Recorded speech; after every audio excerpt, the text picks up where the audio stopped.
Ciao Bella, welcome to Bello Infinito. I'm Christina and I'm so glad that you're here with me today. If you're new, welcome in. If you're returning, welcome back. No matter how long you've been here, I always appreciate your time.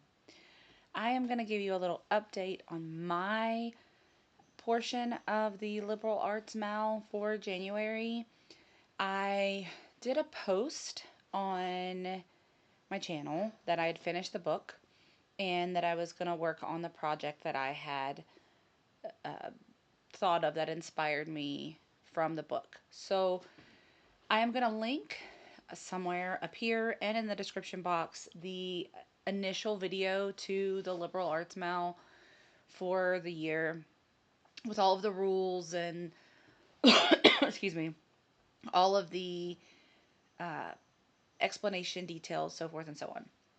But in this one, I'm just going to talk about the things that I've done for me, and then when January comes to a close, I'll talk about like all of the other entries that I received, pick the winner, do all of that. So this is just an update video for what I've done so far. Okay? I just kind of want to keep it maybe a little bit separate. I don't know. We'll see how February goes and March, because those are going to be kind of busy months for me, but we'll figure it out. Okay? So, just to remind you, this month's genre was historical fiction. And my book that I read was The Teacher of Warsaw by Mario Escobar. This book was wonderful. It was heart-wrenching. It was more than a roller coaster. I mean, it was not only did it have its ups and downs, of course, but it was like this psychological back and forth and like, oh my god, is it what it, oh. So if you enjoy reading historical fiction, then I would definitely recommend this to you. It is very interesting. Now this is not the only book that he's written. There is The Librarian of St. Malo. There is Remember Me, Auschwitz Lullaby, which I'm probably going to pick up all of them, if not a couple of them. So, anyway, you have this book. Now, I'm not going to give away too much of the book, but it is based on some writings from a man who ran an orphanage during World War II. Now, the book kind of takes the writings a little bit farther than what the original text was. And that's where you sort of, no, not sort of, that's where you get the fictional aspect, right? Because some of the things that were written are true, but it's a loosely based interpretation, okay? That doesn't make it any less powerful or poignant, right? It's just to kind of give you an idea, because my inspiration from this book was there's a point where the diary is handed off. And when you read at the beginning of the book, there is a description of how the author came to even see the original writings. And there was a person that had held on to them. And in the book, the diary is handed off and someone holds on to it. So, in my mind, the way that my brain worked with this, okay, was if that diary needs to be held on to, if someone thinks it's important, especially during the time of World War II, where you didn't know who was coming in your house, you didn't know what they were going to be searching for, you didn't know what might get you in trouble. What's something that you could do Okay. The other part of this is my daughter has a diary. So a new thing. She just got a diary, and it's got a lock, and it's none of my business. And it's a really pretty diary. It's got like those, um, I call them mermaid scales, the things that change color, you know. But I just thought, what if she wanted to make it a little bit more private? What if she wanted to, not only for me not to open it, right? But for maybe people that come over or things like that. If she has friends over or what, I don't know. So I thought, why not make a cover for it? Okay. So I found a pattern. Let me see. I will tell you. I'll put the pattern in the description box as well. And let me go to my watch history. So, and then I'm going to bring up some pictures. I have it here, but but I needed to find one that the stitch would look nice no matter how big or small the book was. Oh.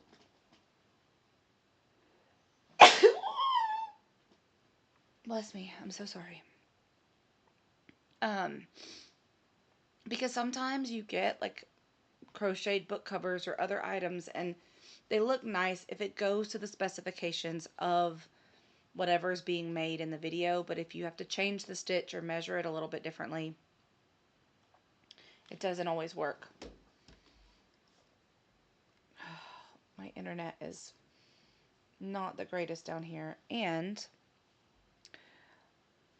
these videos are going to be a little bit out of order. Friday's video is going to be filmed way before this video, because in this video, currently right now, we are in the middle of a Mediterranean cyclone, or a Medicane, or whatever you would call it. So the wind and the rain and all of that, it's really coming down outside. So internet's normally not good all the way back here in my craft room, but today it's particularly bad. But I'm trying to see if I can pull up the video. I might pause it and then pull up the video because I want to share it with you. Just a moment. Okay, I'm back. Took me a few minutes, but I got it. So the tutorial is the crochet book cover pattern by Play Hooky with Me. So I will link that down below. She uses a Caron cotton cake.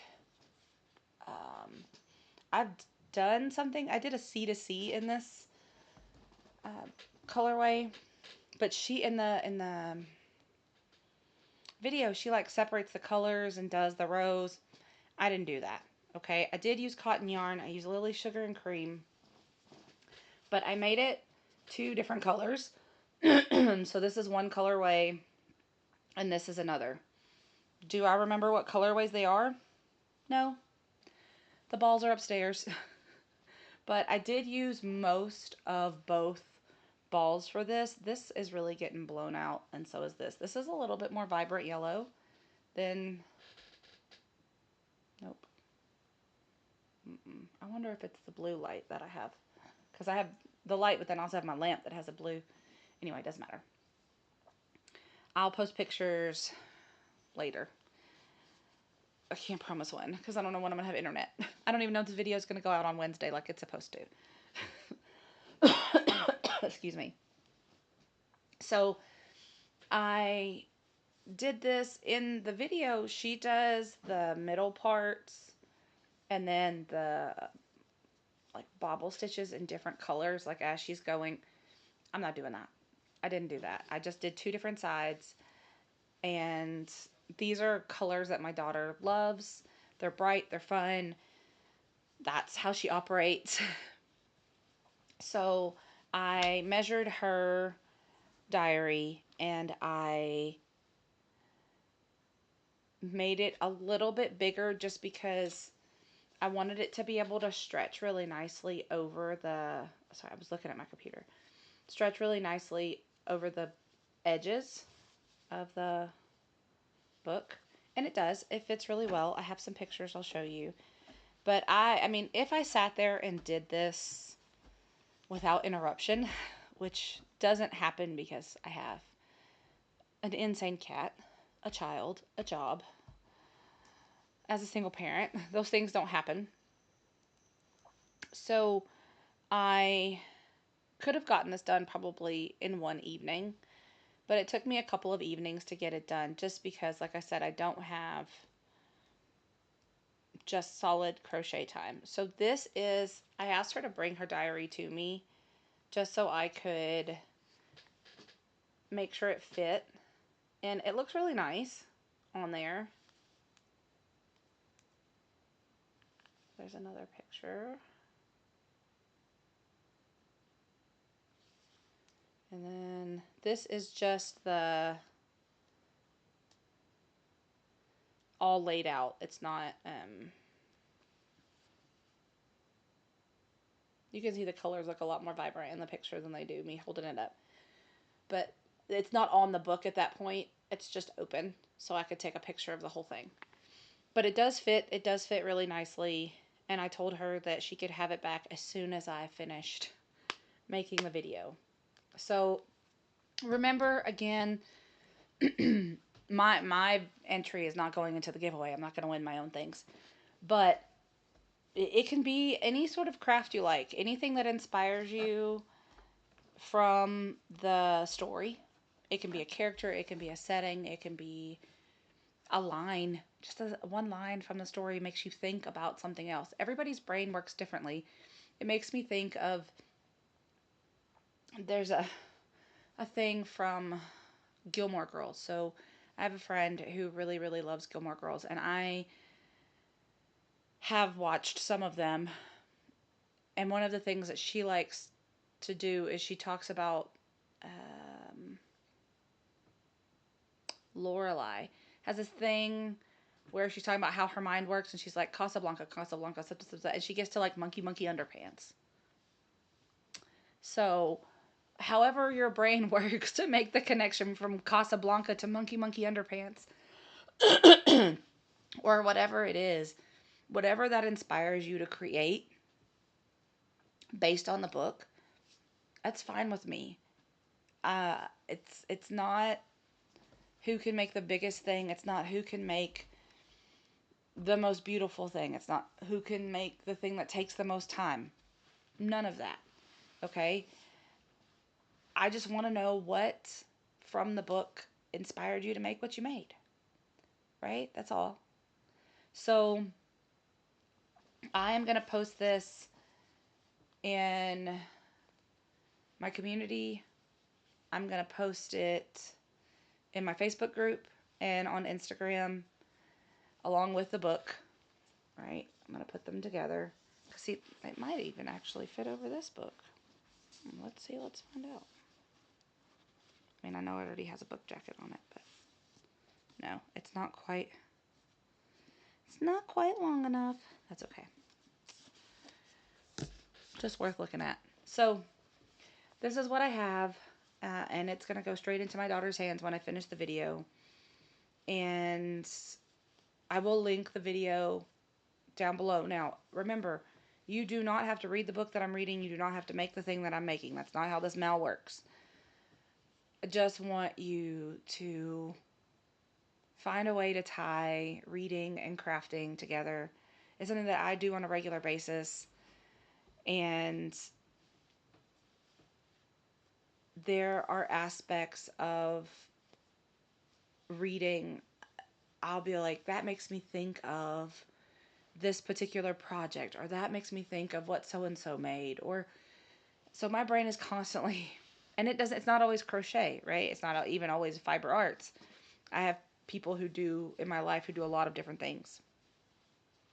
So anyway, with that, I will let you go for this update. If there are things that you're working on for the MAL, put it in the comments, right? Tell me what book you're looking at or getting inspiration from. Tell me what project you're working on. And if you couldn't enter this month, do you plan to enter next month? Remember, It is every month is a different genre. So every month there's a different opportunity to win a prize. I am still toying with the idea of maybe doing a monthly, like some people who participate all year. We'll see how many people that is. And then maybe I will award a prize for that as well. I haven't fully decided on that yet. And I do have some physical prizes that I've ordered for, future months. And we'll see how that goes as well. Because whatever I don't give away, maybe I could use for a potiversary or uh, Christmas or something like that kind of giveaways because I tend to do them around those times. So, what do you think of my project? What do you think of the MAL in general? Are you participating? Why or why not? And if you are, what are you making? And if you're not and you're making something, just tell me what you're making anyway. I want to know. I'm nosy. Okay? So, with that, I will leave you. And as always, be well, be safe, and be the change you wish to see in the world, everyone. Ciao, Bella!